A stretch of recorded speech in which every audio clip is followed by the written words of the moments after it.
आज प्रातःकाल कोशेश सदन अयोध्या जी में वहाँ के अधिपति स्वामी वासुदेवाचार्य विद्याभास्कर जी हैं। तो आज उनसे प्रातःकाल संवाद हो रहा था, तो उन्होंने एक संस्मरण बताया कि दक्षिणी भारत से कुछ रामानुजी महात्मा, त्रिदंडी सन्यासी इत्यादि आए थे, तो हरिद्वार में रुके थे। तो वहीं पर स्वामी जी का कोई सन्निधान था, आश्रम था। तो बाहर उन्होंने देखा कि शिवलिंग भी स्थापित है। तो भड़क गए कि हम लोग वैष्णव हैं, विष्णु परक आराधना करते हैं, आप शिवलिंग स्थापित किए हुए हैं, तो इससे तो संप्रदाय द्रोह हो जाएगा। तो स्वामी जी ने उत्तर दिया, ये जो शिव जी हैं ना, इन्हीं के हृदय में हमारे नारायण बैठे हुए हैं। विष्णु से हृदय शिवा और शिव से हृदय विष्णु। तो यदि हमारे नारायण जहाँ पर बैठे हैं उन्हीं को हम हटा दें तो हमारे नारायण बैठेंगे कहाँ? ऐसा उन्होंने समन्वय दृष्टिकोण से उत्तर दिया। तो कई बार क्या होता है, अनन्यता और दुराग्रह में भेद करना बड़ा कठिन हो जाता है कि हम अनन्य भक्त हैं कि दुराग्रही भक्त हैं। अब यदि स्वयं को श्री राम भगवान का भक्त बता रहे हैं, तो भगवान शिव के हृदय में बैठे श्री रामचंद्र जी का अनुभव क्यों नहीं हो पा रहा है? क्योंकि हमारे हृदय में भगवान की वो निष्ठा बने चाहे न बने, इसमें तो संदेह है, लेकिन भगवान शिव के हृदय में राम जी हैं, इसमें कोई संदेह नहीं हो सकता है। अथवा वैष्णव तिलक धारण किए, वेश धारण किए, स्वरूप बनाए, कोई महात्मा आवे, अब अंदर से कौन क्या है इस पर नहीं जाते, केवल वेश पर भी अगर चिंतन करें, वेश मात्र से भी अगर कोई वैष्णव दिखता है तो उसके प्रति सम्मान का भाव या सदाचरण का भाव, मर्यादा के दृष्टिकोण से अपनाते हैं। तो जो भगवान महादेव वैष्णवों में सर्वश्रेष्ठ हैं, वैष्णव शिरोमणि हैं, अपने गुरु का सम्मान करते हैं, अपने गुरु के गुरु का सम्मान करते हैं, अपने गुरु के गुरु भाई का भी सम्मान करते हैं, अथवा कोई अज्ञात महात्मा भी अगर उस प्रकार से वेश रूप में भी आ जावे तो उनका सम्मान करते हैं। तो जो शास्त्रों में वैष्णवाग्रणी के रूप में सिद्ध हैं, उनके प्रति द्वेष भाव क्यों? तो अगर ऐसा द्वेष भाव बन रहा है तो समझना चाहिए कि ये भक्ति नहीं, ये दुराग्रह है। क्योंकि भगवान श्री रामचंद्र जी रामेश्वरम में भगवान महादेव की आराधना कर रहे हैं, और वहीं पर 2-3 महीना जाते जाते जब रावण का वध हो गया तो वही भगवान महादेव फिर स्तुति करने भी आए हैं समस्त देवताओं के साथ। तो इनका जो संबंध है, भगवान श्री रामचंद्र जी को देखकर शिव जी के मन में घृणा होती है कि भक्ति का उद्गार होता है, या भगवान महादेव का दर्शन प्राप्त करके राम जी के मन में घृणा होती है कि भक्ति का, प्रेम का उद्गार होता है। तो शैव को देखकर वैष्णवों के मन में और वैष्णवों को देखकर शैवों के मन में प्रेम उठना चाहिए, भक्ति का भाव उठना चाहिए कि घृणा और द्वेष का भाव उठना चाहिए। हम तो समझते हैं कि भगवान श्री रामचंद्र जी और भगवान महादेव एक दूसरे को देखकर जितने प्रेम से अभिभूत होकर व्यवहार करें, वैसा ही उनके भक्तों को भी करना चाहिए। तब शुद्ध मन है, तब मन में कोई कपट नहीं है, ऐसा हमारा अनुभव है। तो महारामायण का ये सिद्धांत है कि भूमौ जले नभसि देव नरासुरेषु भूतेषु देव सकलेषु चराचरेषु पश्यन्ति शुद्ध मनसा खलु राम रूपम रामस्य तच्छितितले समुपासकाश्च। भगवान के उपासक नहीं, नारायण विराजी, भगवान के उपासक नहीं, भगवान के समुपासक, सम्यक उपासक को ही समुपासक कहा गया है। उपसर्ग लगाकर कहा, इसके विशेष अर्थ को प्रकाशित करने के लिए सम उपसर्ग लगाया गया, उसमें फिर प्रभाव बढ़ गया। उपासक और समुपासक, मार्ग और सन्मार्ग, आचरण और सदाचरण, उसके प्रभाव को निर्मलता से प्रकाशित करता है। तो आचरण कैसा हो? दुराचरण नहीं, सदाचरण हो। मार्ग कैसा हो? कुमार्ग नहीं, सन्मार्ग हो। तो उपासना कैसी हो? दुर्भिसंधि वाली अशास्त्रीय उपासना नहीं। तो अशास्त्रीय उपासना तो रावण और मेघनाद ने भी की, भगवान महादेव की आराधना की है, उपासक तो वे थे। लेकिन भगवान महादेव की जो आराधना महर्षि दधीची ने की, भगवान की जो आराधना मार्कंडेय जी ने की, जो उपमन्यु जी ने की, वेदव्यास जी ने की, भगवान ने भी अन्य अन्य विभूतियों में जो आराधना की, क्या वह आराधना रावण के समान, भस्मासुर के समान है? नहीं, उससे बहुत ऊपर की आराधना है। तो ये समुपासक थे। तो सम्यक उपासना क्या है? पृथ्वी, जल, आकाश, देवता, मनुष्य, असुर, प्राणियों में चर अचर सर्वत्र शुद्ध मन से भगवद रूप का दर्शन हो, यह चिंतन करें। और ये सबसे संभव नहीं है। इसमें भी कहते हैं, गोस्वामी जी इसी भाव का स्मरण करके कहते हैं कि इसीलिए राक्षस तक भी भगवान की ही सृष्टि का एक अंश हैं, और भगवान ने वही, जैसे सपने में हमने कोई गुंडा बना लिया तो भले वो अधर्मी है, लेकिन हमारा ही स्वरूप बना ना, हमने ही अपने को बना लिया, तो भगवान का ही स्वरूप ये भी है, ऐसा समझकर उसके अंदर बैठे परमात्मा तत्व का अभिवादन किया। यहाँ राक्षस को प्रणाम नहीं किया। राम रूपम जो कहा ना, पश्यन्ति शुद्ध मनसा खलु राम रूपम, तो हृदय में परमात्मा तत्व का जो वास है हर प्राणी में, जड़ चेतन में, उस राम रूप को प्रणाम किया है। लोग भ्रमित होकर कहते हैं कि राक्षस को प्रणाम कर रहे हैं, तो अनैकांतिक दोष नहीं लगेगा। एकांतिक और अनैकांतिक दो विचार हैं। एकांतिक व्यक्ति एक बात को एक समय में एक तरीके से कहता है, और अनैकांतिक कहता है कि दूध दही सब सही, जो है सब वही है।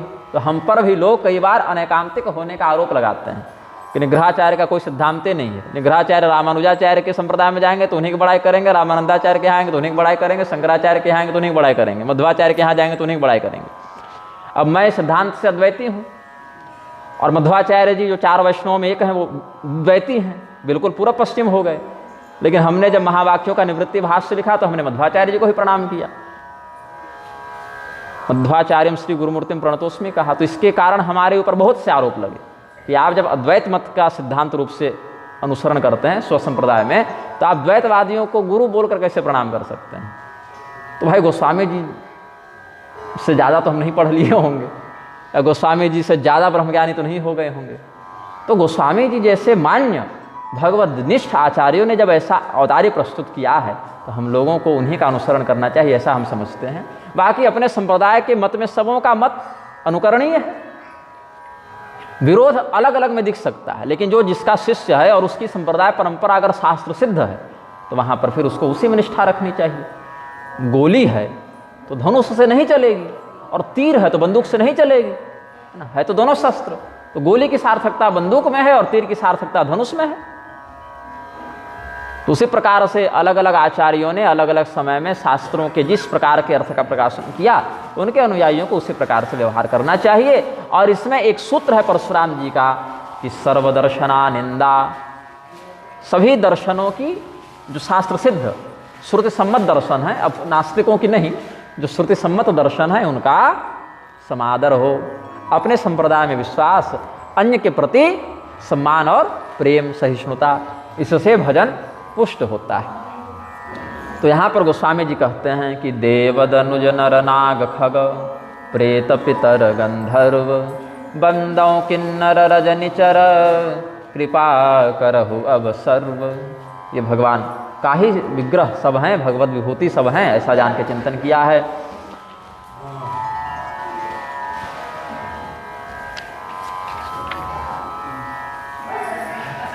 आकर 4,84,000 जाति जीव जलथल नभवासी, सिय राममय सब जग जानी, करऊं प्रणाम जोरि जुग पानी। जान कृपा कर किंकर मोहु, सब मिल करहु छाड़ी छल छोहु।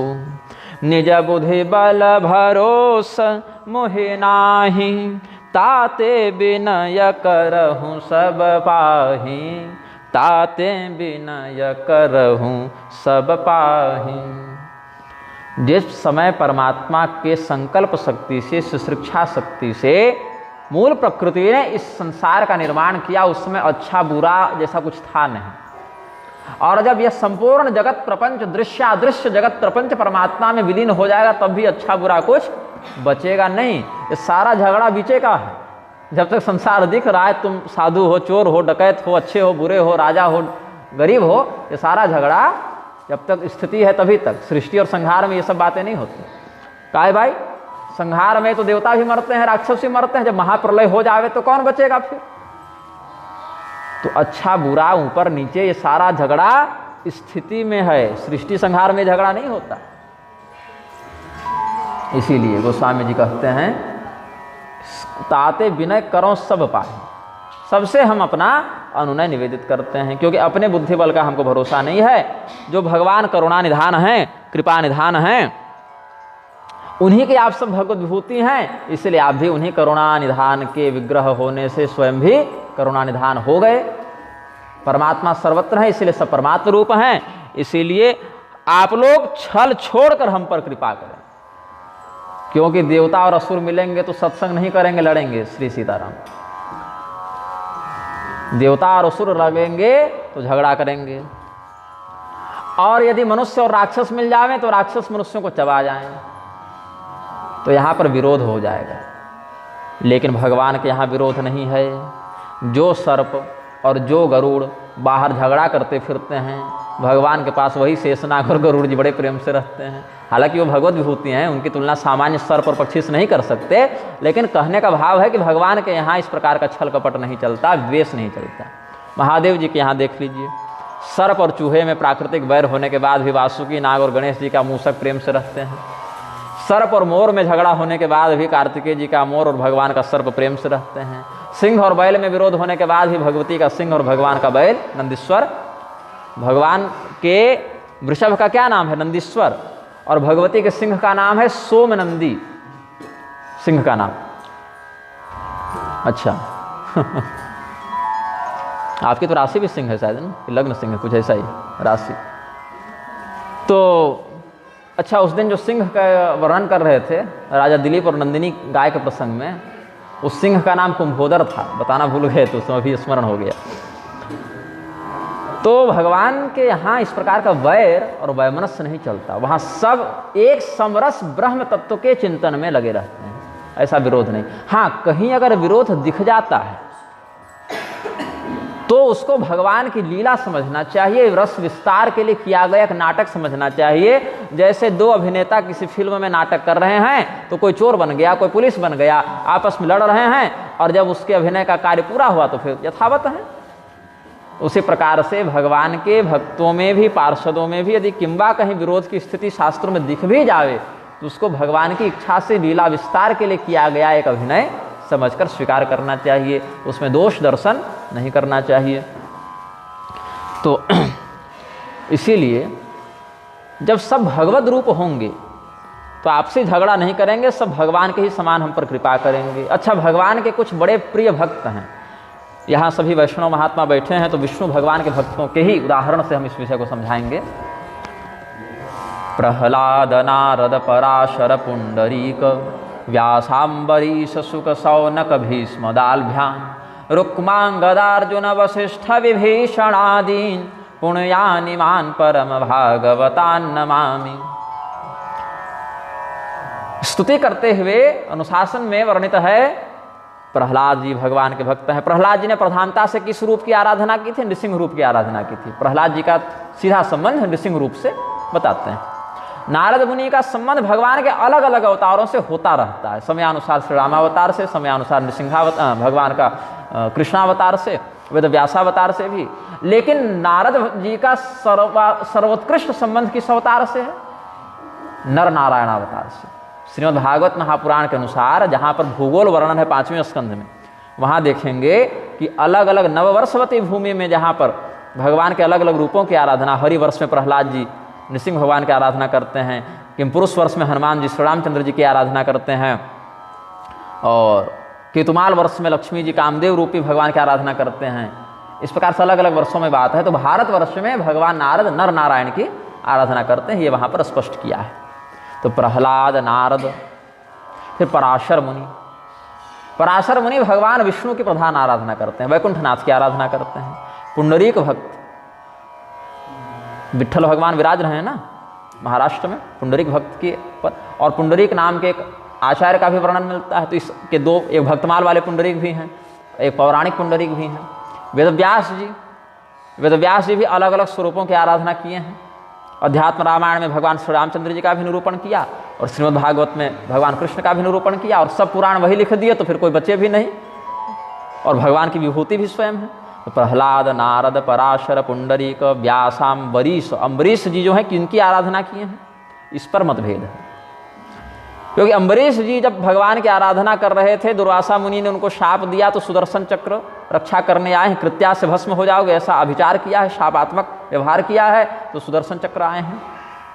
अब इस पर जो है अद्भुत रामायण का मैं प्रसंग आपको बताता हूँ, और मेरी बड़ी इच्छा है कि मैं अद्भुत रामायण पर भी कुछ व्याख्यान करूँ, कभी कभी सौभाग्य होगा तो बोलेंगे। और जहाँ तक मेरी योजना चल रही है, यदि भगवान की इच्छा हो गई तो इसकी कथा मैं वृंदावन में करूँगा, 7 दिनों तक, 2-4 महीना के अंदर ही, ऐसा भाव है। ऐसे ही निःशुल्क निस्वार्थ ऐसे ही बैठकर सत्संग होगा, महात्मागण सुनेंगे इसी भाव से, कोई यजमान के लिए नहीं। कोई न मिले तो पेड़ के नीचे बैठकर शुरू हो जाओ, जिनको सुनना होगा ही जाएंगे। तो अद्भुत रामायण में विश्वमोहिनी का प्रसंग है, जो यहाँ भी आगे समयानुसार देवर्षि नारद के प्रकरण में स्पष्ट होगा। जो देवर्षि नारद विश्वमोहिनी से विवाह करना चाहते थे, फिर भगवान ने बंदर का स्वरूप बना दिया था उनका। तो ये विश्वमोहिनी अम्बरीश की बेटी थी, जिसको शीलनिधि राजा के रूप में यहाँ गोस्वामी जी ने वर्णन किया है। तो अम्बरीश नाम आया है उस प्रकरण में, अद्भुत रामायण में। और अद्भुत रामायण में भगवती सीता का अद्भुत पराक्रम वर्णित है, उसको भी वाल्मीकि जी ने ही लिखा है। बहुत विशाल नहीं है, मतलब कुछ 1000-1500-2000 श्लोक होंगे, बहुत मोटा ग्रंथ नहीं है, लेकिन वो वाल्मीकि रामायण का ही हिस्सा है। बृहद्धर्म पुराण के अनुसार वाल्मीकि रामायण में 25,000 श्लोक हैं, और वाल्मीकि रामायण की ही बात करें तो वहाँ पर 24,000 वर्णित हैं। तो वही सहस्त्र श्लोकात्मक भाग का विस्तार करके अद्भुत रामायण का परिकल्पन उन्होंने किया है, ऐसा समझना चाहिए। तो अद्भुत रामायण में अम्बरीश जी का वर्णन है, वहाँ पर भगवान वैकुंठनाथ की आराधना करते हैं, ऐसा वर्णन है। सुखदेव मुनि भगवान कृष्ण की आराधना करते हैं, प्रसिद्ध भगवती राधिका से उन्होंने मंत्र ग्रहण किया है और भगवान कृष्ण की आराधना करते हैं। शौनक मुनि, वो भी सूत जी के माध्यम से समस्त पुराणों का अधिग्रहण किए हैं, तो तत्वनिष्ठ महात्मा है, समस्त रूपों की आराधना करते हैं। भीष्म पितामह भगवान कृष्ण की आराधना की है, समकालीन भी थे, और मरने के समय उन्होंने कहा है, प्रयाण के समय, सदैव देवो भगवान प्रतीक्षताम कलेवरं यावदिदं हिनोम्यहम प्रसन्नहासारुणलोचनोल्लसन् मुखाम्बुजो ध्यान पथश्चतुर्भुज। और इस श्लोक को मैं रोज पढ़ता हूँ। अब जब समय मिले, स्नान करने के बाद समय मिल जावे तो पढ़ लूँ, सोने से पहले समय मिल जाए तो पढ़ लूँ, लेकिन एक बार पढ़ लेता हूँ। इसका अर्थ क्या है? वो परमात्मा, वो शंख चक्र गदा पद्म धारण किए हुए भगवान, जिनका ध्यान योगी जन अपने चित्त से करते रहते हैं, वे अत्यंत प्रसन्नता से हमारे मरने की प्रतीक्षा करें। ये इस श्लोक का भाव है, सदैव देवो भगवान प्रतीक्षताम। क्योंकि अपनी औकात तो पता है कि अंतराम कहीं आवत नहीं, ये तो अपनी स्थिति पता है। यदि भगवान मरने के समय अपना नाम उच्चरित न करवाना चाहे तो कोई प्रयत्न से नहीं कर सकता, क्योंकि हर व्यक्ति के जीवन में मरने से पहले 10-5 बार ऐसे अवसर अवश्य आते हैं कि वो मरते मरते बचता है। तो उसी समय परीक्षण कर लेना चाहिए कि हमें भगवान याद आ रहे थे कि संसार याद आ रहा था। अगर अभी हम मर जाते, बिल्कुल गाड़ी बिल्कुल निकट से गुजरी, 1/2 इंची के लिए बच गए, या पानी में डूबते डूबते बचे, या करंट लग गया। कौन महात्मा थे? नारायण शरण जी थे क्या? 2 वर्ष पहले जो करंट लग गया था यहीं पर, वो कुटिया में, नई कुटिया बन रही थी, मैं ही पानी में डूब रहा था बचपन में। और हमको तो खैर बहुत प्रकार से लोगों ने पुरस्कृत किया, हमको जहर दे दिया गया था जब मैं 2.5 वर्ष का था, फिर भी नहीं मरे। और बहुत प्रकार के हत्याओं के तो रोज़ 1-2 धमकी आ जाती है कि मर्डर हो जाएगा हमारा, रोज़। जिस दिन नहीं आती उस दिन हमको खलबली मचती है कि हमारे विरोधी कम तो नहीं हो रहे, क्या है भाई तुम लोग, कुछ डांटो फटकारो, गाली गलौज करो। तो हत्या की तो 100-150 धमकियाँ आ गई हैं अभी तक। तो चिंतन करते हैं कि जिस क्षण प्राण निकलेंगे उस समय भगवान का नाम स्मरण होगा कि नहीं होगा। अगर गूंगे हो गए, वाणी स्खलित हो गई, तो कोई सुनाने वाला होगा कि नहीं होगा। तो मैं एक भारी षड्यंत्र करता हूँ मैं क्या करता हूँ कि वर्ष में 1-2 कथा भगवान को यजमान बना के सुना देता हूँ, क्योंकि मनुष्य जो दक्षिणा देता है वो खर्च हो जाती है, और भगवान परलोक में जो दक्षिणा देंगे सो तगड़ी देंगे, अपने स्तर पर देंगे। तो भगवान सर्वोत्तम दक्षिणा क्या देंगे कि मुक्त कर दें। तो ऐसे ही देव मूर्तियों को मैंने अपने जीवन की पहली भागवत कथा भगवती दुर्गा को श्रोता बनाकर की थी, ग्राम देवी को, और देवी भागवत, महाभागवत, श्रीमद् भागवत वाराणसी में गंगा जी को यजमान बनाकर सुनाई। तो ऐसे मैं प्रयास करता हूँ कि समय अगर खाली है अपने पास, और न भी खाली है तो कहीं अगर कार्यक्रम व्यवस्थित किया जा सके इधर उधर, तो समय निकाल के भगवान को ही बैठाकर। हमारे पिताजी ने, जो अभी इस धरातल पर विद्यमान हैं, उनकी कृपा है हम पर, श्रीमद् भागवत महापुराण का 158 पारायण हनुमान जी को सुनाया, पूरा संस्कृत, जन्माद्यस्व से भवे भवे तक 158 पारायण पूरे श्रीमद् भागवत का करते हैं।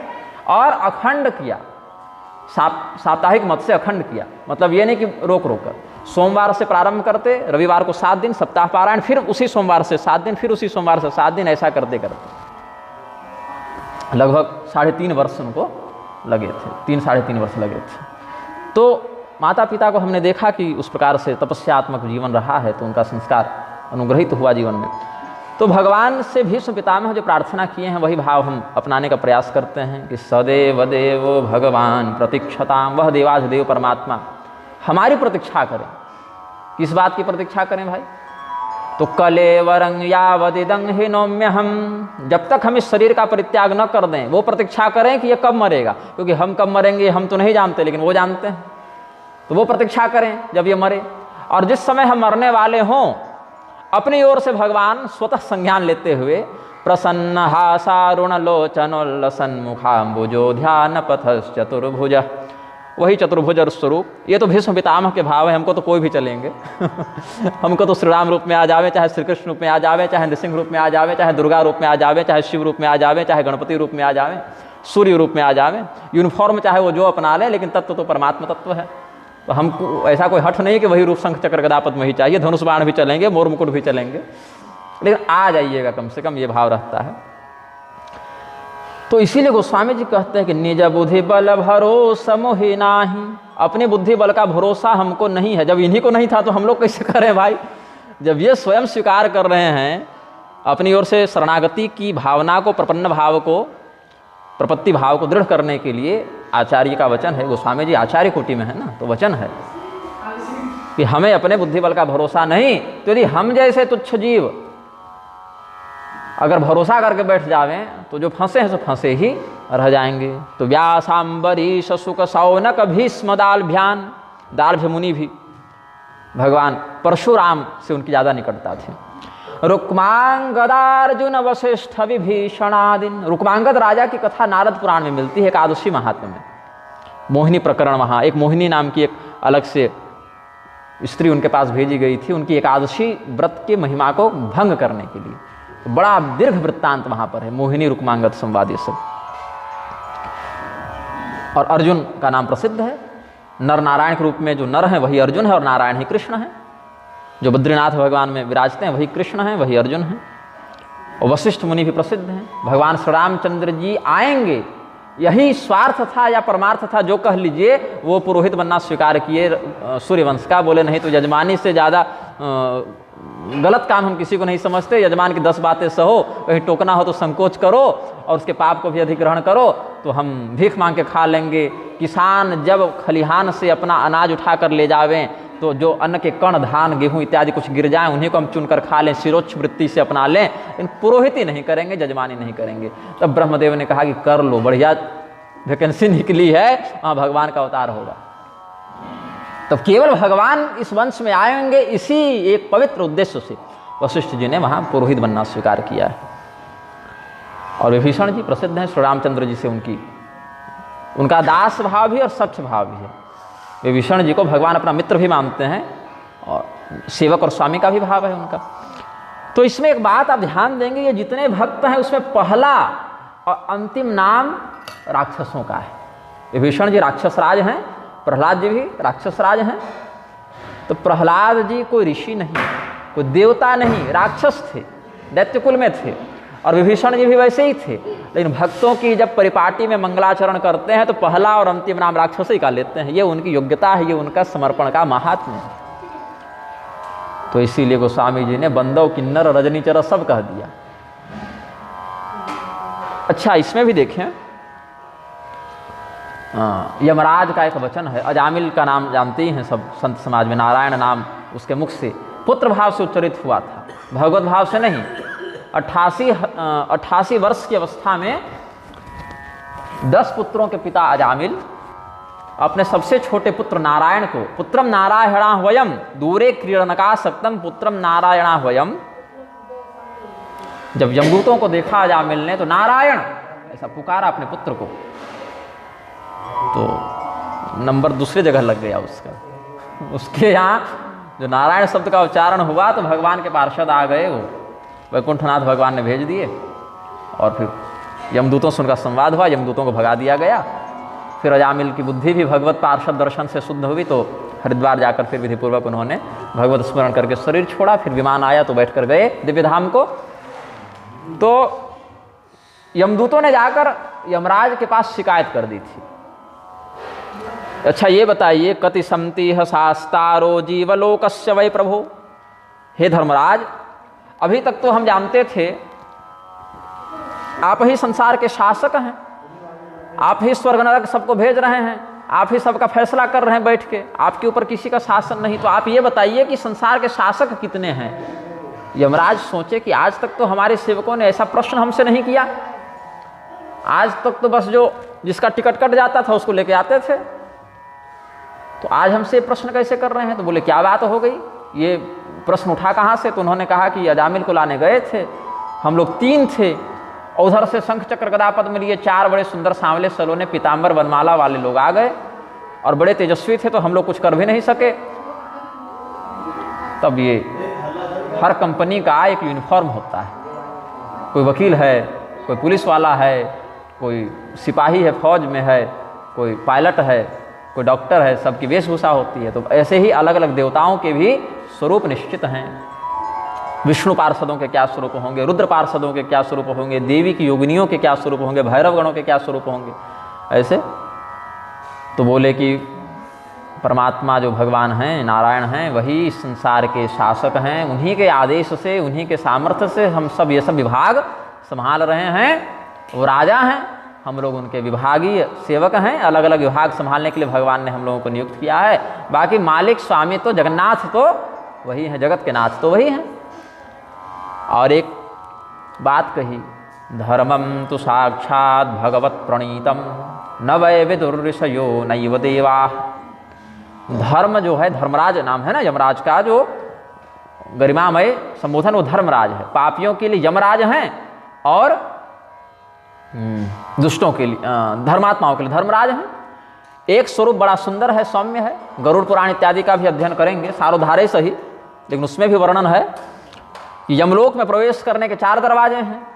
तो दक्षिण दिशा से जो द्वार खुलता है वहाँ से पापियों को लाया जाता है और पूरब उत्तर पश्चिम से धर्मात्माओं को लाया जाता है। तो जब धर्मात्मा आते हैं तो यमराज का बड़े आह्लादक स्वरूप में दर्शन करते हैं, वो बड़ा दिव्य सुंदर मनोरम स्वरूप है। और जब धर्मात्मा को देखते हैं यमराज तो बड़े प्रसन्न चित्त से उसका स्वागत करते हैं। और पहले से उस सभा में जो पुण्यात्मा देवता ऋषि सब विद्यमान हैं उनको कहते हैं कि देखो ये अमुक व्यक्ति अमुक स्थान पर अमुक कुल में उत्पन्न हुए थे, वहाँ इन्होंने ऐसा ऐसा दिव्य धर्म का आचरण किया, तो हम सब इनका स्वागत करेंगे। इन्होंने अपने जीवन को कृतार्थ किया है, इन्होंने असफल नहीं किया अपने जीवन को। फिर उसका स्वागत करके जैसा पुण्य होता है वैसे धाम को भेज देते हैं। और जो दुष्ट होता है उसको जब लाया जाता है तो यमराज का स्वरूप देखकर ही वो बेहोश हो जाता है। इतना विकराल भयंकर स्वरूप, बड़ी बड़े दांत, नाखून, अंगार छोड़ती हुई आंखें, काला कलूटा स्वरूप, अट्टहास करते हुए, जीभ इतनी लंबी कि कान तक जीभ पहुंच जाए, जीभ से कानों को चाटते हुए, सूर्य के समान तेजस्वी नेत्रों से उसको भस्म कर देंगे ऐसा देखते हुए और डांटते हुए कि तुमको यही करने मनुष्यों ने भेजे थे, अभी भी नहीं सुधरे हो। तो आत्मा संयमितो येन सदैवस्तु यम स्मृतः। यम क्यों कहते हैं? उन्होंने अपनी आत्मा का संयम करके रखा है। अपने गड़बड़ हो जाएंगे तो निर्णय कैसे देंगे? तो जो न्याय की गद्दी पर बैठा हो उसको स्वयं निष्पक्ष और धर्मज्ञ होना चाहिए और निर्भय भी होना चाहिए, नहीं तो लोग ही धमकी देंगे कि ज़्यादा मत फैसला कीजिए, देख लेंगे आपको। तो यमराज को निर्भय भी होना पड़ेगा। और निर्भयता कैसे आती है? भगवत शरणागति से ही निर्भयता आती है। तो भगवान ही धर्म के स्वामी भी हैं, प्रवर्तक भी हैं और धर्म के द्वारा आराध्य भी वही हैं। आचार प्रभवो धर्मो धर्मस्य प्रभुरच्युतः, विष्णु सहस्रनाम के आखिरी में देखेंगे तो सदाचरण प्रधान, श्रुति स्मृति पुराणागम सम्मत मर्यादा में जो सदाचरण विहित है वही धर्म है। और उस धर्म का जो स्वामित्व धारण करते हैं वही अच्युत भगवान है, जो अपने प्रभाव से कभी नीचे नहीं गिरते। चाहे वो सारथी की गद्दी पर बैठ जाएं तो भी परमात्मा ही रहेंगे, चाहे द्वारिका की गद्दी पर बैठ जाएं तो भी परमात्मा ही रहेंगे, चाहे दिव्य दिव्य आभूषणों से युक्त होकर अयोध्या के सिंहासन पर बैठ जाएं तो भी परमात्मा ही रहेंगे, चाहे जंगल जंगल हे सीते का विरह लीला करें तो भी परमात्मा ही रहेंगे। अर्थात बाहर से वो जैसी भी लीला की अभिव्यक्ति करें, मूल तत्व में उनमें कोई दोष नहीं आता, कोई मल नहीं आता, कोई विकार नहीं आता। इसलिए वो निर्मल निष्कल निर्विकार परमात्मा है, वही धर्म के स्वामी हैं। तो स्वयंभूर्नारदः शंभुः कुमारः कपिलो मनुः प्रहलादो जनको भीष्मो बलिर्वैयासकिर्वयम् द्वादशैते विजानीमो धर्मम भागवतम भटाह। अपने यमदूतों का सम्मेलन बुलाकर यमराज ने 12 लोगों के नाम गिनाए हैं। यहाँ तो प्रहलाद, नारद, पराशर, पुंडरीक, व्यासाम्बरीश, शुक, शौनक, भीष्म, दालभ्यान, रुक्मांग, गदा, अर्जुन, वशिष्ठ, विभीषण आदि पुण्यानिमान परम भागवतान नमामि, इसका व्याख्यान कर चुके। अब यमराज ने भागवत महामंडल का उपदेश किया। जैसे आजकल परिषद होता है ना, विद्वत परिषद है, धर्म महामंडल है, फिर मंडल होते हैं तो महामंडल होते हैं, फिर महामंडलेश्वर होते हैं। अब तो क्या है कि हर दूसरी गली में एक महामंडलेश्वर और जगतगुरु मिल जा रहे हैं। पिछले 10-20 सालों में ज़्यादा बढ़ रहे हैं और इनकी संख्या पर नियंत्रण नहीं लगा, धार्मिक अनुशासन नहीं लगा तो चेले बनने ही बंद हो जाएंगे। पहले क्या था, शिष्य गुरु के पास किसी तत्व के जिज्ञासा से उपस्थित होते थे कि गुरुदेव हमारे कल्याण का हमें उपदेश करें। अब शिष्य पहले लिस्ट बनाता है कि इस संप्रदाय में इतने महात्मा हैं और ये महात्मा जी ज़्यादा बूढ़े हैं, संपत्ति अधिक है, ज़्यादा दिन बचेंगे नहीं, 1-2 साल में इनका प्रयाण होने वाला है, तो इनका चेला बन जाओ और कुछ ऐसा षड्यंत्र करो कि यदि वसीयत लिख चुके हो तो गुरु जी के जाने के बाद वसीयत गायब कर दो, और वसीयत गायब न कर सको तो कुछ उसमें छेड़छाड़ कर दो और अपने उत्तराधिकारी बन जाओ। गुरु भी अधिक धन देने वाले शिष्य के प्रति, उत्तरकांड में तो गोस्वामी जी बहुत कड़े शब्दों में सब बता ही दिए हैं और जो दिखता भी है समाज में, कोई एकांतिक विषय तो है नहीं, सार्वजनिक विषय है। गुरु के तत्वनिष्ठा पर निष्ठा रखने वाला शिष्य तन मन धन से अपना समर्पण, अपनी शरणागति गुरु के सामने व्यक्त करते थे और 1 2 साल 4 साल गुरु पहले उसकी परीक्षा लेते थे कि ये कितना योग्य है, ये व्यक्ति इस ज्ञान का अधिकारी है कि नहीं, ये इस मंत्र का, इस उपासना का अधिकारी है कि नहीं। तो जाकर नाली साफ करो, गोबर उठाओ, झाड़ू लगाओ, छोटी सेवा दे देते थे। फिर उसकी निष्ठा, उसके समर्पण की परीक्षा लेते हुए धीरे धीरे बड़ी सेवा देते थे। ठीक है, आज का राग भोग तुम लगाओ, आज का पारायण तुम करो, और विशेष सेवा देते। जब विशेष सेवा देते तो फिर 2-4 महीना बड़े पद पर बैठाने के बाद, पुजारी भंडारी दरबारी बनाने के बाद फिर उसको नीचे गिरा देते कि जाओ अब 1 महीना गौशाला देखो तो तुम केवल गोबर उठाएगा, ताकि कहीं उसके मन में ऊपर से नीचे आने पर कोई क्षोभ तो नहीं हो रहा है, उस सेवा में रस मिल रहा है कि नहीं उसको। विविध प्रकार से कभी डांट देते, कभी प्रेम करते, कभी धिक्कारते, कभी 10 लोगों के सामने तिरस्कृत भी कर देते थे। उसमें अगर शिष्य की निष्ठा बन जाती थी तब उसको बुलाकर एकांत में तत्व का उपदेश कर देते थे। यह विधि है, यही शास्त्र की मर्यादा है। और फिर उतने तपस्या से जब वो शिष्य निखरता था तो दृष्टांतो नैव दृष्टस्त्रिभुवन जठरे सद्गुरो ज्ञानदातु, उस परंपरा से सद्गुरु के मुख से जब वो ज्ञान प्राप्त करता था तो गुरु से अभिन्न हो जाता था। जैसे एक दीपक प्रकाशित है, दूसरा दीपक बुझा हुआ है, तो एक दीपक से दूसरे दीपक को जला दें तो दोनों प्रकाशित हो गए। और किसका प्रकाश बड़ा कहोगे और किसका छोटा कहोगे, प्रकाश तो प्रकाश है। वैसे ही फिर गुरु उसको स्वयं गुरु पद का अधिकार दे देते थे, फिर वो अन्य शिष्यों को भी शिक्षा देता था। अब ये परंपरा विखंडित हो गई। अब जो आ रहा है सो चेला दीक्षा लिया और सीधे कहा कि गुरुजी 40-50 लाख कलेक्शन कर लिए हैं, एक सिंहासन गढ़वा लेते हैं, भंडारा करवा देते हैं, बन गए जगत गुरु। चाहे उसके लिए विधिपूर्वक सांप्रदायिक सिद्धांत का अनुसरण किया या नहीं किया, अध्ययन किया कि नहीं, पुरस्चरण किया कि नहीं। तो तपस्वी धनवंत और दरिद्र गृही, यही सब लक्षण देखने को मिलता है। तो ये सब कलयुग के अलग अलग विलास हैं और कलयुग के कश्मल का विनाश करने के लिए भगवत शरणागति का आश्रय लेना चाहिए और भगवान के विशेष मर्म को जानने वाले आचार्यों के उपदेशों का अनुसरण करना चाहिए। तो भगवान के रहस्य को जानने वाले 12 महापुरुषों का वर्णन यमराज ने किया। कौन कौन है? बोले स्वयंभूर्नारदः शंभुः कुमारः कपिलो मनु प्रहलादो जनको भीष्मो बलिर्वैयासकिर्वयम्। सबसे पहले तो ब्रह्मदेव जानते हैं भगवान के मर्म को। संपूर्णता से नहीं कहा, विशिष्टता से कहा। ये लोग दावा नहीं कर रहे कि हम लोग भगवान के बारे में पूरी तरीके से जान गए, लेकिन इनसे बेहतर कोई नहीं जानता। कहने का भाव ये है, जितना अधिक से अधिक ये जानते हैं उतना बाकी लोग नहीं जानते। सर्वोत्तम ज्ञाता में से यही 12 लोग हैं। ब्रह्मदेव हैं, देवर्षि नारद हैं, भगवान महादेव हैं, सनत कुमार हैं, कपिल मुनि हैं, मनु महाराज हैं, प्रहलाद जी हैं, राजा जनक हैं, भीष्म पितामह हैं, राजा बलि हैं और सुखदेव जी हैं और वयम मतलब मैं हूँ। तो यमराज इस श्लोक को बोल रहे हैं तो यहाँ यमराज की भी गणना हो गई। यही 12 लोग। द्वादशैते विजानीमो धर्मान भागवतम भटाः। हम सब जो हैं धर्मम भागवतम भटा, हम सब यही 12 लोग भागवत धर्म को, भगवत तत्व बोधक रहस्य को जानते हैं। तो यहाँ राजा बलि क्या है? राक्षस कुल से ही तो हैं। प्रहलाद जी क्या है? राक्षस कुल से हैं। भीष्म पितामह जनक जी ये सब मनुष्य योनि में हैं, उसमें ब्राह्मण नहीं है, क्षत्रिय हैं। और सनत कुमार, कपिल मुनि ये सब ब्राह्मण श्रेणी में आएंगे।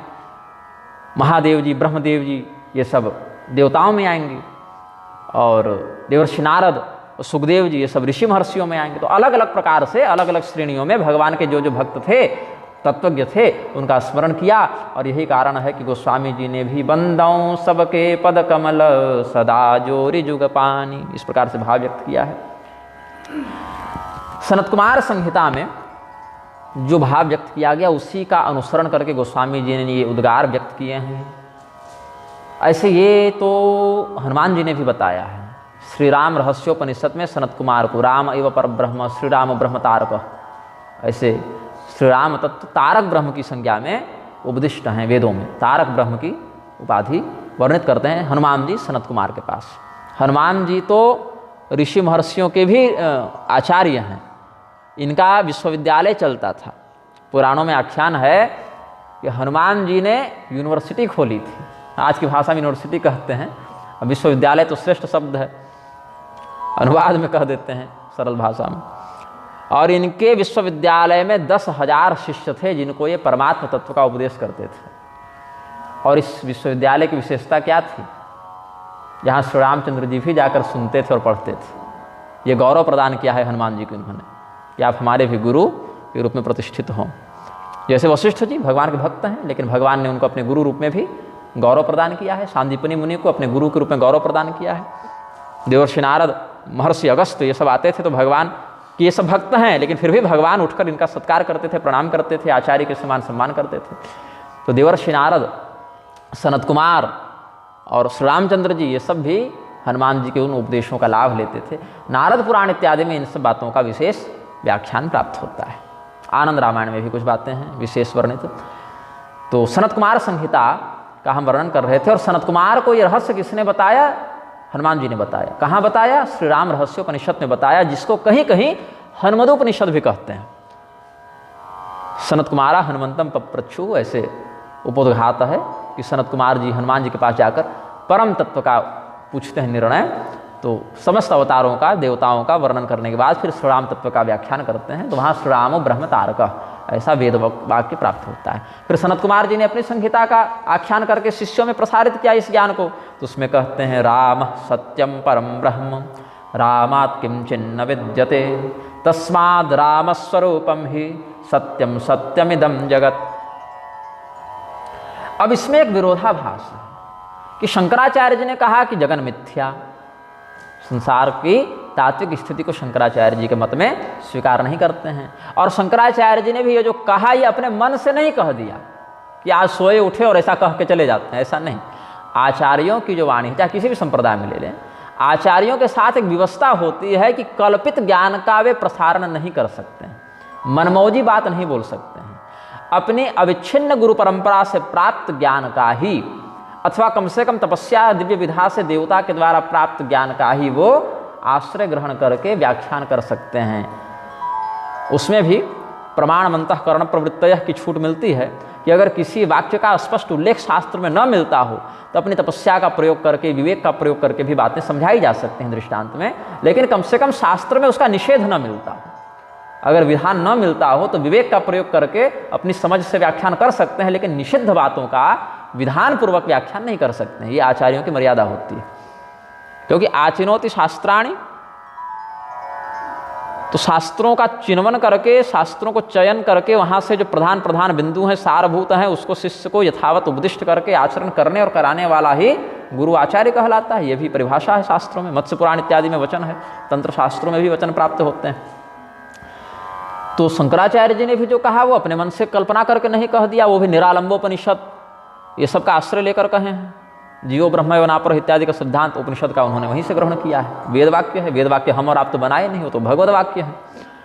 तो यहाँ पर जो कहा कि सत्यम सत्यम इदम जगत, और वहाँ कहते हैं जगन मिथ्या, इसमें विरोधाभास दिखता है। तो विरोधाभास क्यों दिखता है? क्योंकि शब्दार्थ को पकड़ रहे हैं, लक्ष्यार्थ को नहीं पकड़ रहे हैं, ऐसा हमारा चिंतन है। जगत की स्थिति में ही भजन होता है। भजन कब होगा? जब एक साधक होगा और एक साध्य होगा। भजन क्या है? भजन साधन है। भजन साधन है। साधन कौन करेगा? साधक करेगा। किसके लिए करेगा? तो साध्य के लिए करेगा। तो भजन साधन हुआ, हम सब साधक हुए, और हमारे इष्ट श्री रामचंद्र जी हों, श्री कृष्णचंद्र जी हों, स्वसंप्रदाय परंपरा में, वो हमारे साध्य हो गए। अब एक स्थिति ऐसी आती है कि साधक और साध्य अभिन्न हो जाते हैं। ये बहुत ऊपर की स्थिति है, अभिन्न हो जाते हैं। जैसे आपको भगवान श्री रामचंद्र जी का दर्शन जड़ चेतन में हो रहा है, तो अपने अंदर भी तो होगा। तो उस स्थिति में जैसे नदी का जल समुद्र में जाकर अभिन्न हो जाता है, ये अध्यात्म रामायण में भी ये रहस्य श्री राम गीता और राम हृदय ये सब में बताए हैं भगवान। तो जब तक नदी समुद्र से बाहर है तब तक उसके स्वतंत्र अस्तित्व का अनुभव होता है, उसके जल के पृथक होने का अनुभव होता है। लेकिन जब वही नदी अत्यंत वेगवती होकर स्वभावतः ही समुद्र में प्रविष्ट हो जाती है, तो उसके जल और समुद्र के जल को आप प्रयत्नपूर्वक भी अलग नहीं कर सकते हैं, उसमें भेद का दर्शन नहीं कर सकते हैं। वैसे ही एक स्थिति ऐसी आती है जब साधक और साध्य में भेद मिट जाता है, तो वहाँ साधन भी लुप्त हो जाता है। तो दासोहम भाव से सोहम भाव में उसकी स्थिति हो जाती है। इसका उपदेश वशिष्ठ जी ने ग्रंथ लिखा था तत्व सारायण। जैसे वाल्मीकि जी ने रामायण लिखा, अयन का क्या अर्थ बताए थे? घर, निवास स्थान। हाँ, तुरंत ऐसे कर देते हैं तो वही अर्थ है। तो जैसे रामायण श्री रामचंद्र जी का घर है, निवास है, स्थान है, अयन, तो तत्व सारायण, सभी तत्वों का जो सार है उसको एकत्र किया है वशिष्ठ जी ने, तत्व सारायण। तो उसमें भी ज्ञान कांड, कर्म कांड ये सब विषय हैं। सूर्य गीता, राम गीता, ये सब उसमें बड़े दुर्लभ ग्रंथ हैं। तो उसमें श्री राम गीता भी है, वहाँ भी सब बातों को प्रतिपादित किया गया है। वो हनुमान जी और श्री रामचंद्र जी के बीच का संवाद है, और उसकी एक बड़ी प्राचीन प्रति सौभाग्य से हमारे पास उपलब्ध है। तो कई बार स्वाध्याय करता हूँ, अध्ययन करता हूँ, तो ये सब कुछ शास्त्र मोती, शास्त्र मुक्ता अपने पास प्राप्त होते हैं, तो व्याख्यानों में उनका आश्रय ग्रहण करते हैं। तो वहाँ भी इस जगत को मिथ्या के रूप में भगवान ने बताया, चिद विलास के रूप में बताया। जैसे सपना है, सपने में सुख दुख नदी तालाब सब दिख रहा है, लेकिन जगने के बाद उसके मिथ्या होने का बोध होता है। लेकिन जब तक हम सपने में हैं तब तक उसके सत्य होने का भ्रम होता है, जिसको अविद्या कहते हैं। यहाँ शुरू में कह देना रज्जौ यथा हेर भ्रम, रस्सी में सांप के होने का भ्रम, तो रस्सी रस्सी ही रहेगी, लेकिन हमने भ्रमवशात उसको सर्प समझ लिया, तो भय के कारण हमारी धड़कन बढ़ गई, बीपी बढ़ गया, रक्तचाप बढ़ गया। रस्सी में परिवर्तन आया क्या? नहीं आया। हमने जैसा समझा हमारे अंदर वैसे भय का उद्गार हुआ, और जब ज्ञान बुद्धि, विवेक बुद्धि जागृत हो गई कि अरे भैया ये तो रस्सी है, तो भय भी चला गया। रस्सी में कोई परिवर्तन नहीं आया।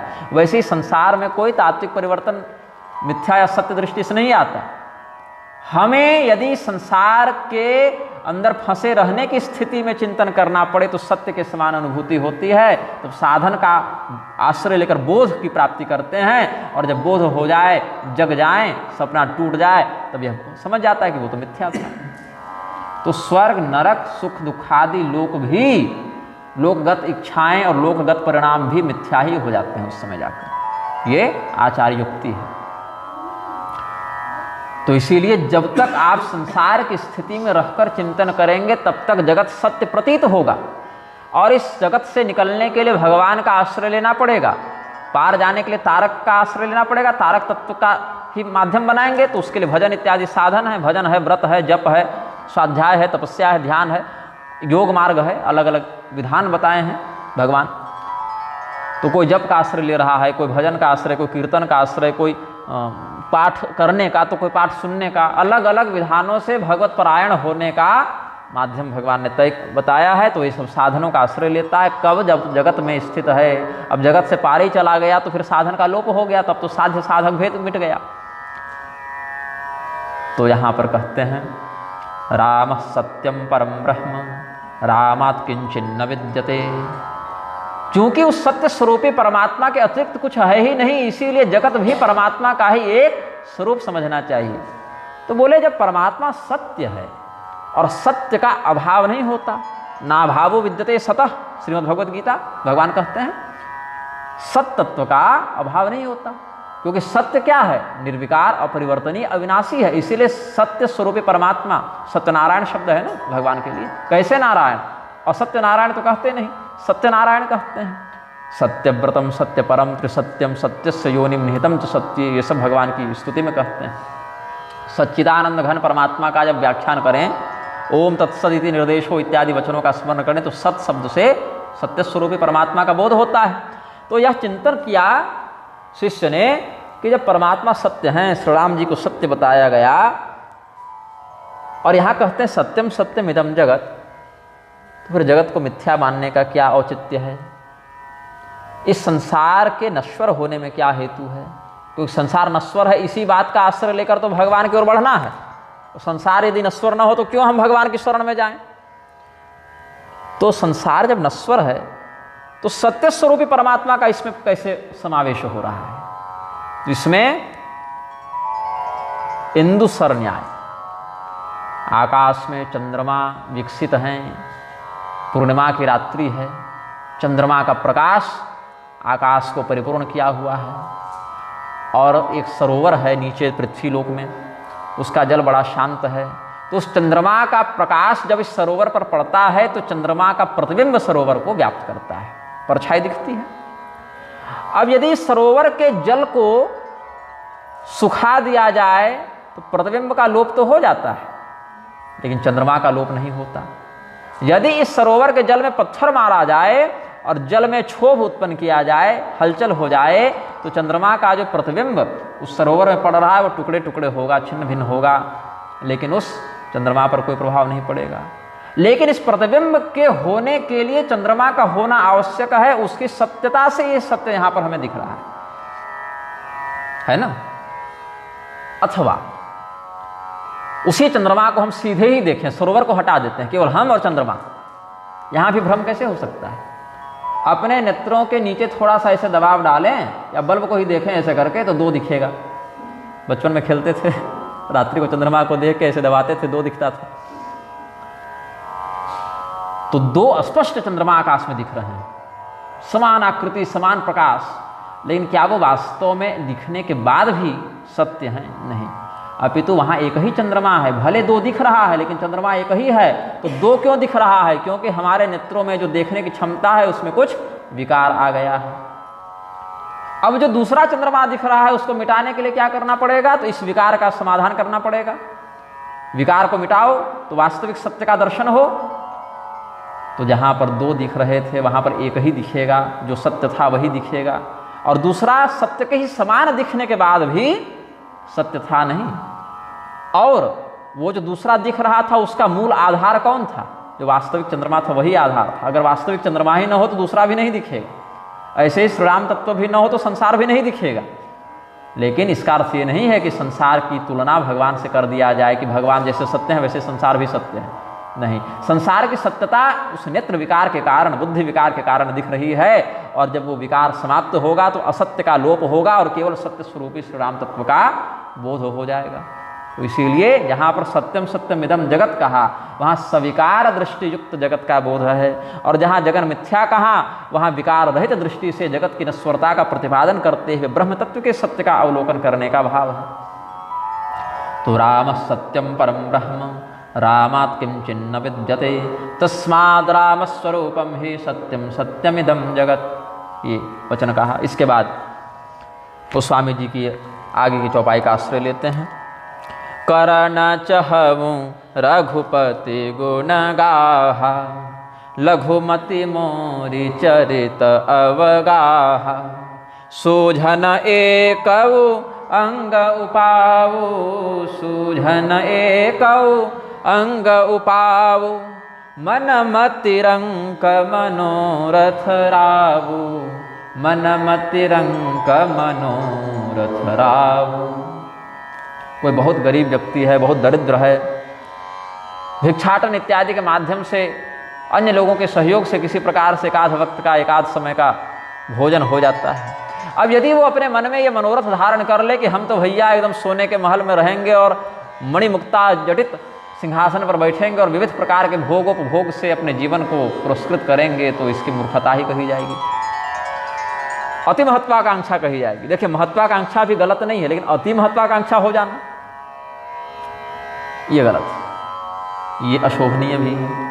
तो गोस्वामी जी कहते हैं कि हम भगवान श्री रामचंद्र जी के, रघुपति जी के चरित्र का वर्णन करना चाहते हैं, लेकिन समस्या क्या है, हम गरीब हैं और भगवान जगदीश्वर हैं, जगत के सिंहासन पर जो बैठे हैं उनका हम वर्णन कैसे कर दें, क्योंकि विस्तृत चरित्र है और हमारी बुद्धि गरीब है, दरिद्र है। यहाँ तक कि चरितम रघुनाथस्य शतकोटि प्रविस्तरम एकैकमक्षरम पुंसाम महापातकनाशनम। भगवान का चरित्र जो है वो अतुल्य है, अनंत है। 100 करोड़ श्लोकों का एक उपमान बता दिया गया, लेकिन इसको भी संपूर्णोपमान नहीं कहा, इतना ही है। इदमित्थम कही जात न सोए, ये सब भी वचन है, इतना ही है, ऐसा ही है, ये दावा नहीं कर रहे, ये आश्वासन नहीं दे रहे, अपितु अनंत है, शतकोटि प्रविस्तर है। तो बोले फिर उतना पढ़ेंगे, समय रहे, समझ रहे तब ना उद्धार होगा। बोले नहीं, भगवान के चरित्र की यही विशेषता है कि एक अक्षर में भी पूर्ण है। एकैकम अक्षरम पुंसाम महापातकनाशनम। जो प्रभाव संपूर्ण श्री राम अनंत चरित्र का है, वही प्रभाव उस चरित्र के जुड़े एक अक्षर का भी वही प्रभाव है। केवल राम कह दो तो भी वही प्रभाव है, और संपूर्ण 100 करोड़ श्लोकों का पारायण कर दो तो भी उसका वही प्रभाव है। बोले फिर फायदा क्या, जब केवल 2 अक्षर से काम बन सकता है तो इतने इतने श्लोकों की रचना का क्या कारण है। इसीलिए क्योंकि भक्त अतृप्त होता है, तृप्ति भक्ति में बाधक है। भजन करने से मन भर जाए तो समझ लो भक्ति खंडित हो रही है। भक्त वही सच्चा है जो सदैव प्यासा बना रहे, जिसको भजन कथा का चाव बना रहे। परीक्षित जी को सुखदेव जी 4 श्लोक में भी भागवत का मर्म समझा के उद्धार करवा सकते थे, लेकिन परीक्षित जी जब तक जीवित रहे तब तक कथा ही सुनते रहे। हनुमान जी जैसे परम तत्ववेत्ता भक्त भी आज तक भजन करके तृप्त नहीं हुए कि हाँ अब हो गया, अब नहीं करेंगे, सदैव अतृप्त बने रहे। इसलिए भगवान के श्रेष्ठतम भक्तों में उनकी गणना होती है। देवर्षि नारद कभी नहीं कहे कि चलो बहुत भजन हो गया अब आराम करेंगे, नहीं, उनका नारायण जप कीर्तन अहर्निश विद्यमान है।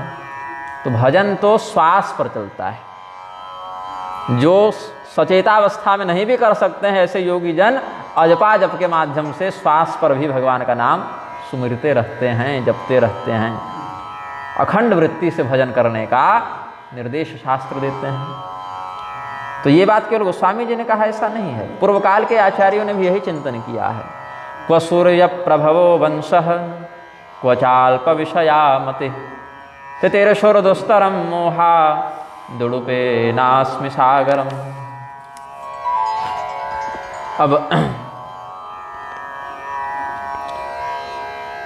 सूर्यवंश का विस्तार कितना अधिक है, अलग अलग राजाओं के चरित्र यहाँ वर्णित हैं। जब रघुवंशम महाकाव्य लिखने के लिए कालिदास जी बैठे तो यही चिंतन किया कि कहाँ सूर्यवंश का महान उज्ज्वल पवित्र चरित्र, कहाँ हमारी छोटी सी बुद्धि, जिस प्रकार से लघु आकृति का अल्प संसाधन युक्त तरणी का आश्रय लेकर हम समुद्र पार नहीं कर सकते, लहरों के माध्यम से ही उसको नष्ट कर दिया जाएगा, वैसे ही अल्पमति का आश्रय लेकर सूर्यवंश के वर्णन में हम समर्थ नहीं हैं। तो जब सूर्यवंश के बाकी राजाओं के वर्णन में समर्थ नहीं है तो सीधे भगवान के चरित्र लिखने में कैसे समर्थ होंगे।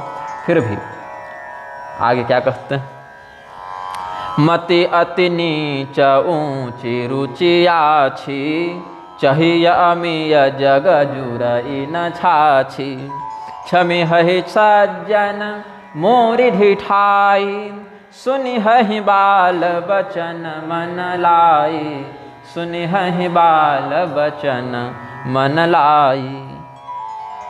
मेरी बुद्धि अत्यंत निम्न स्तरीय है। गोस्वामी जी की विनम्रता अद्भुत है, हृदय छू जाती है।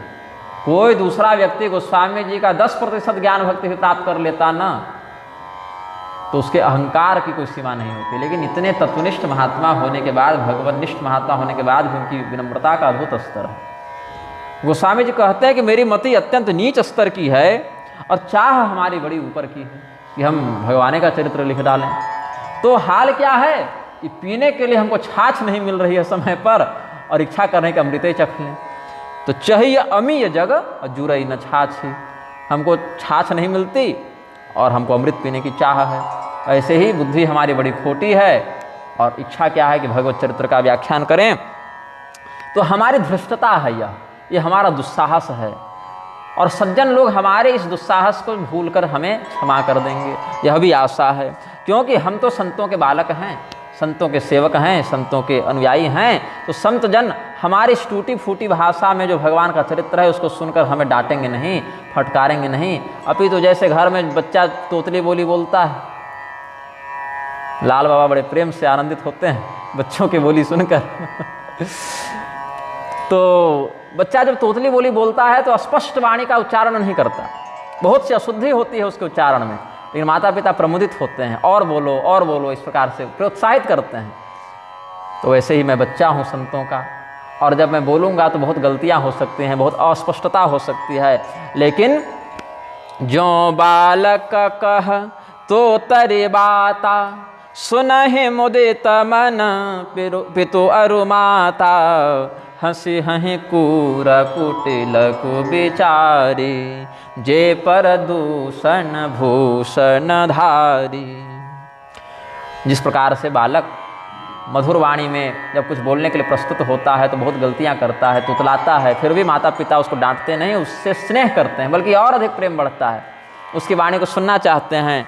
तो हमारे माता पिता के समान संत जन हमारे इस अपराध को क्षमा करेंगे और हमारी वाणी को वैसे ही स्वीकार करेंगे जैसे कोई माता पिता अपने तोतली वाणी से बोलते हुए बच्चे के प्रति प्रेम का व्यवहार करते हुए उसके अपराधों को क्षमा करके उसके वचन को स्वीकार करते हैं।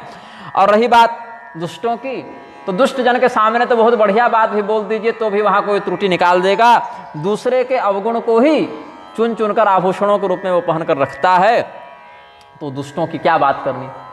उसका तो स्वभाव ही है कि बहुत बढ़िया भी अगर कोई कह दे दुष्ट के सामने तो वहाँ से भी कोई ऐसी बात वो निकाल लेगा कि मन खट्टा हो जाए। गोस्वामी जी आगे कहते हैं, निज कवित के ही लागन फीका नीका, क्षमस्वापराध में, निज कवित के ही लागन नीका, सरस हो अथवा अति फीका, जे पर भनिति सुनत हर साही, ते बर पुरुष बहुत जग नाही। अपनी कविता सबको अच्छी लगती है कि हम बहुत बढ़िया श्लोक लिखे, बहुत बढ़िया भजन लिखे, बहुत बढ़िया कविता लिखे, और दूसरे की कविता श्लोक में दोष बहुत जल्दी दिख जाता है। सबके साथ ऐसा है। मैंने संस्कृत में हजारों श्लोक लिखे, तो जब अपने से लिखता हूँ तो उसमें दोष नहीं दिखता, यहाँ व्याकरण की दृष्टि से ये गलत हो गया या ये छंद की दृष्टि से गलत हो गया, तो मैं फिर उसको विद्वानों के पास भेजता हूँ कि आप लोग इसके विशेषज्ञ हैं तो ज़रा देखिए इसमें क्या गलती है, बताइए, हम उसको सुधारेंगे। फिर वो लोग देखते हैं और जहाँ अगर कोई गलती हो तो फिर बताते हैं और उसको हम सुधार लेते हैं। तो अपने से देखने का प्रयास भी करता हूँ, तो कुछ बहुत गलती दिख भी जाए, सुधार भी ले, लेकिन सारी गलती नहीं दिखती है। कोई ना कोई ऐसा बिंदु अवश्य होता है जहाँ पर गलती बच जाती है। हाँ, हो सकता है बाद में दिख जाए स्वयं भी, लेकिन कई बार नहीं भी दिखती है, ये सत्य है। तो ऐसे ही बहुत से विद्वान जगतगुरु स्तर के भी बहुत सारी रचनाएं लिख के हमारे पास भी भेजते हैं, क्योंकि उनको अपनी वाली नहीं दिखती, तब वो हमारे पास भेज देते हैं कि ज़रा देखिए इसमें व्याकरण या छंद की दृष्टि से कुछ गड़बड़ तो नहीं है। तो हम भी देखते हैं, कहते हैं स्वामी जी इसमें ऐसा प्रयोग थोड़ा जम नहीं रहा, इसको ऐसे देख लेते हैं, तो देख कर सुधार कर लेते हैं। तो विनम्र व्यक्ति तो सुधार कर लेता है, दुराग्रही व्यक्ति वहीं खूंटा गाड़ के बैठ जाता है। तो कहने का भाव है कि अपनी कविता में दोष नहीं दिखता, बहुत उत्तम लगती है, बहुत मधुर लगती है, और दूसरे की रचना में बहुत दोष दिख जाते हैं। अपनी रचना उत्तम हो चाहे अनुत्तम हो, वो ऐसे अनुत्तम शब्द के भी दो अर्थ हो जाते हैं। रामपाल वाले बड़ा लाठी पीटते रहते हैं इस शब्द पर, तो कहीं नए समास लगाकर निषेध करते हैं, जो उत्तम नहीं है उसको भी अनुत्तम कहते हैं, और जिससे उत्तम कोई नहीं उसको भी अनुत्तम कहते हैं। नास्ति उत्तमो यस्मात्, वो अनुत्तमः ये भी अर्थ लगता है, और नास्त्युत्तमः इत्यनुत्तमः ये भी अर्थ लगता है। जो उत्तम नहीं उसके लिए भी संस्कृत में अनुत्तम शब्द है, और जिससे उत्तम कोई दूसरा नहीं मतलब सर्वोत्तम, उसके लिए भी अनुत्तम शब्द आता है। भगवान के लिए अनुत्तमो दुराधर्ष विष्णु सहस्त्रनाम में, वहाँ क्या अर्थ है? भगवान से उत्तम कोई नहीं, ऐसा अर्थ लगता है। तो यहाँ पर भाव है कि अपनी रचना उत्तम हो चाहे अधम हो, लिखने वाले को तो बढ़िया ही लगता है, लेकिन ऐसे सत्पुरुष बड़े दुर्लभ हैं जो दूसरे की रचना को सुनकर भी प्रशंसा करें, दूसरे की रचना भी जिनको उत्तम लगे, अच्छी लगे, दूसरे की रचना को सुनकर जो हर्षित हों, ऐसे सत्पुरुष अधिक नहीं है संसार में। जे पर भनिति सुनत हर साही, ते बर पुरुष बहुत जगनाहि। इस पर एक बड़े उत्तम भक्त हुए भगवान के आचार्य जयदेव कवि, गीत गोविंद इत्यादि उन्होंने लिखे हैं। उड़ीसा क्षेत्र में उनकी बड़ी महिमा भी है। जगन्नाथ स्वामी के बड़े भक्त हुए वो जयदेव कवि, गीत गोविंद इत्यादि उनकी उत्कृष्ट रचना है। तो जयदेव स्वामी जी का एक भाव है, अपि मुदमुपयान्तो वाग्विलासस्वकीयैः, ये भी मालिनी छंद की शैली में लिखे हैं वो। अपि मुदमुपयान्तो वाग्विलासस्वकीयैः परभणिति सुतृप्तिं वान्ति सन्तः कियन्तः। अपनी जो रचना है, अपनी जो कविता है, अपना जो व्याख्यान है, उसको सुनकर तो बहुत से लोग आनंदित होते हैं, लेकिन परभणिति सुतृप्तिम, जिसको जे परभणिति सुनत हरसाहि, गोस्वामी जी ने भाव ग्रहण किया। परभणिति सुतृप्तिम वान्ति संतः कियन्तः। ऐसे संत लोग कितने हैं जो दूसरे की रचना को सुनकर भी प्रसन्न हो, हर्षित हो, आनंदित हो, अपने वाग विलास से हर्ष को प्राप्त हुए। अच्छा, कुछ संत तो ऐसे भी हैं कि अपनी रचना में आनंदित होते हैं और दूसरे की रचनाओं में भी आनंदित होते हैं। ऐसे भी कुछ संत हैं। ये भी भाव जयदेव स्वामी जी का है। तो आगे कहते हैं, जग बहु नर सुर सरि समभाई, जे निज बाढ़ी बढ़हि जल पाई। सज्जन सकृत सिंधु सम कोई, देख पूर विधु बाढ़ई जोई। देख पूर विधु बाढ़ई जोई। संसार में अधिकांश जनसंख्या कैसे लोगों की है? दूसरे की संपदा को जब तक अपना न बना लें तब तक बढ़ते नहीं हैं। तो जो जल बादल में अवस्थित है, वर्षा के माध्यम से वही जल जब सरोवर में, नदियों में आता है, तो दूसरा का जल जब अपने पास आ जावे तो बढ़ जाते हैं। नदियों का जल बढ़ जाता है और सरोवर का जल बढ़ जाता है। तो ऐसे लोग बहुत हैं जो अपनी संपत्ति से वृद्ध होते हैं, वृद्धि को प्राप्त होते हैं, समृद्ध होते हैं, या दूसरे के संपत्ति का अधिग्रहण करके वृद्धि को प्राप्त होते हैं। एक समुद्र के समान बिरले कोई साधु पुरुष हैं जो चंद्रमा की पूर्णता को देखकर भी वृद्धि को प्राप्त होते हैं। पूर्णिमा के समय समुद्र का जो उफान है, अब समुद्र में प्रवाह तो होता नहीं क्योंकि वो स्थावर जलराशि समूह है ना, वो बहकर कहीं दूसरी जगह जाता तो नहीं, अचल भंडारण है समुद्र में, लेकिन उसकी तरंगों में वृद्धि देखने को मिलती है। समुद्र में ज्वार भाटा आ जाता है पूर्णिमा के चंद्रमा को देखकर। तो दूसरे की वृद्धि को देखकर भी जो स्वयं हर्षित हो, आनंदित हो, प्रमुदित हो, वृद्धि को प्राप्त हो। तो सज्जन सकृत सिंधु सम कोई, देख पूर विधु बाढ़े जोई। विधु मतलब चंद्रमा, पूर्व मतलब पूर्ण चंद्रमा। इसको पुलस्त मुनि ने ये भाव व्यक्त किया था, जिसको गोस्वामी जी ने अधिग्रहित किया है। पुलस्त मुनि कहते हैं, सरित समानरा लोके स्वसंपद वृद्धिशालिनः, विरला सिंधु सदृशा पर वृद्धि विवर्धिता। एक दोहा के साथ आज के व्याख्यान को पूर्ण करेंगे। भाग छोट अभिलाषु बड़, करहु एक विश्वास। पैहहि सुख सुने सुजन सब, खल करिहहि उपहास। और ये जो बात कही गोस्वामी जी ने, ये तो लिखने के समय कही, लेकिन जब ये ग्रंथ पूर्ण हुआ तो यही समाज ने गोस्वामी जी के अनुभव को सिद्ध भी किया कि सज्जनों ने बड़े प्रेम से उनका सत्कार किया और दुर्जनों ने उपहास किया। उस समय भी बहुत से लोगों ने गोस्वामी जी की निंदा की कि अरे क्या लिख दिए हैं, कुछ भी लिख देंगे तो मान लेंगे क्या, पढ़ लेंगे क्या। तिरस्कार भी हुआ है गोस्वामी जी का, लेकिन जो सज्जन थे उन्होंने बड़े प्रेम से, बड़े सत्कार से गोस्वामी जी का सम्मान किया है। तो इन्होंने कहा कि हमने जो लिखने का संकल्प किया है, ये जो श्री रामचरितमानस लिखने के लिए हम प्रस्तुत हुए हैं सज्जनों, तो जो हमारी स्थिति है उसके अनुसार तो भाग्य हमारा बहुत बड़ा नहीं है। भाग्य की दृष्टि से तो हम लघु हैं, भाग्यहीन हैं, भाग्य हमारा बड़ा छोटा है और अभिलाषा बड़ी है, बहुत अधिक है अभिलाषा। तो एक विश्वास हमें अवश्य है, और ये विश्वास बड़ा सही था गोस्वामी जी का कि पैहहि सुख सुनि सुजन सब। इस कथा को सुनकर पढ़कर सज्जनों को आनंद होगा, प्रमुदित होंगे, और जो दुष्ट हैं सुखल करिहहि उपहास। दुष्ट लोग उपहास करेंगे, मजाक उड़ाएंगे। और आज भी श्री रामचरितमानस को लेकर, गोस्वामी जी को लेकर बहुत से दुष्ट लोग बहुत से अनर्थ वचनों का प्रयोग करते ही रहते हैं। तो उसी समय गोस्वामी जी ने इसी विश्वास के साथ लिख दिया था कि जो सज्जन होंगे वो श्री राम तत्व प्रधान ग्रंथ समझकर स्वीकार करेंगे, सम्मान करेंगे, प्रेम करेंगे, आनंदित होंगे। बाकी लोग मजाक उड़ाएंगे, तिरस्कार करेंगे, अपमान करेंगे। तो इस पर जो अनुभव है गोस्वामी जी का वो कहाँ से आया? वशिष्ठ मुनि का एक वचन यहाँ पर उद्धृत करते हैं वशिष्ठ संहिता से। यास्या, क्षमा करेंगे, ग्राम्याकृतिर्हास योग्या हसन्तु सुतराम खलाः रामकीर्ति सुधा धवतां त्वेतां गास्यन्ति साधवः। जब कोई व्यक्ति टूटी फूटी भाषा में, बहुत संस्कृत न जानता हो, बहुत अच्छा बोलना न जानता हो, क्योंकि वक्तृत्व शैली भी सबों में नहीं होती, संस्कृतज्ञ भी सब लोग नहीं होते, लेकिन अपनी जिस भी शैली में वो चाहे भगवान का कीर्तन भजन अगर कर रहा है, गंवार भाषा में भी कर रहा हो, गांव की भाषा देहाती भाषा में भी कर रहा हो, तो खल व्यक्ति उसका उपहास करते हैं।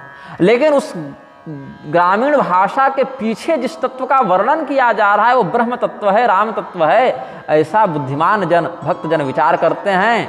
तो साधु लोग उसी के पीछे पीछे फिर उस राम कथा का भले ग्रामीण भाषा में हो लेकिन गान करने लग जाते हैं। तो ये दुर्जन और सज्जन में भेद है। ये सब आचार्यों की उक्तियों को हमने आज व्यक्त किया है। फिर खल परिहास हो ही तो मोरा इत्यादि वचनों पर कल चिंतन प्रस्तुत करेंगे। भगवान नाम संकीर्तन करें। सीताराम सीताराम सीताराम सीताराम सीताराम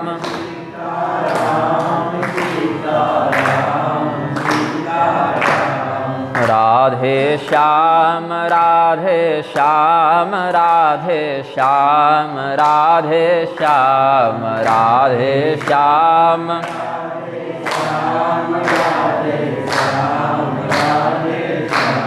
सीताराम सीताराम सीताराम सीताराम सीताराम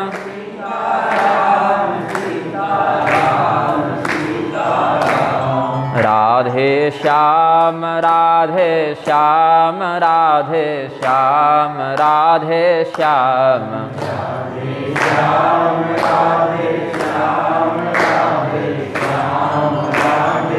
प्रेम से बोले आनंद कंद भगवान की, श्री उमापति महादेव की।